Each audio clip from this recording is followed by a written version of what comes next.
आपयले आणि कुटुंबांत एक जागो रितो केलो. ताज्या बऱ्या मनाक देव खंडीत जावन ताजो जागो भरती करतालो. तो एक सादो व्यक्ती आणि कश्टी जिणी जियेलो तरी सोंसणीकाय ताजे थंय उठून दिसतली. आणि तशेंच सेवा आनी वावर सांगत आसतना केलो. विशेवाक केदलस आशिल्लो ना. वावराच्या वेळामध्ये कसोपणी वेळ करून पेल्याच्या गरजां तो पावतालो. जेजून सांगली ती उतरां, तुमचे दिवे पेटोवन दवरा. धनी केदाळा दारार बडयता म्हूण आमकां कळीत ना. आमकां हर एकल्याकी एक लिसांव. मोराण्णांतल्या गांवाक एक पायान. प्राय पिडा फकत एक कारण. देखून कोणाकी विचारचे नाका कसो सरलो म्हूण. ती देवाची एक मांडावळ.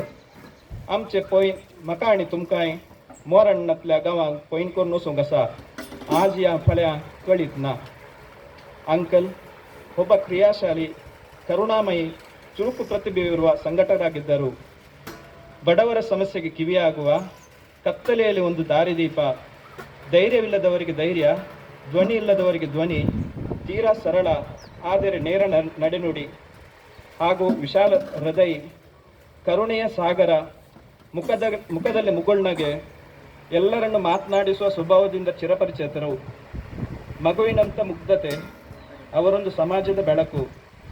ಸಿಟ್ಟು ಬಂದರೂ ದ್ವೇಷವಿರುತ್ತಿರಲಿಲ್ಲ. ಕೆಲಸದವರಿಗೆ ಪ್ರೀತಿಯಿಂದ ಜ್ಞಾನದ ಬೆಳಕನ್ನು ನೀಡುವ ಒಂದು ಕಿಟಕಿ. ಅವರ ಅಕಾಲಿಕ ನಿಧನ ಒಂದು ದೊಡ್ಡ ಕೊರತೆ, ಕುಟುಂಬಕ್ಕೆ ತುಂಬಲಾರದ ನಷ್ಟ. ಇಷ್ಟೊಂದು ಚಟುವಟಿಕಾಶಾಲಿ ಕ್ರಿಯಾಶಾಲಿ ವ್ಯಕ್ತಿಯ ಸೇವಾ ನಿವೃತ್ತ ಜೀವನ ಇದ್ದಂತೆ ಕಣ್ಮರೆಯಾಗಿದ್ದು ದೊಡ್ಡ ಗಂಧಕವನ್ನು ಸೃಷ್ಟಿಸಿದೆ. मोगाळ फुट मातारा तुमकां सुमीस बुजवण दिवं. अंकल, तूं तुवें बरें झुजलोय, शेवट पर्यंत धांवलोय, भवार्थ तुवें सांबाळलोय आनी जिवंतपणाचो मुकुट घेवन सुम्या थंय तो पावला. तर सांगाता आमी मागया ससनोसो विशय दी ताका हे सुम्या आनी निरंतर प्रकाश ताचेर पंगू दी आनी समाधानान विशय घेवन दीत. आमेन.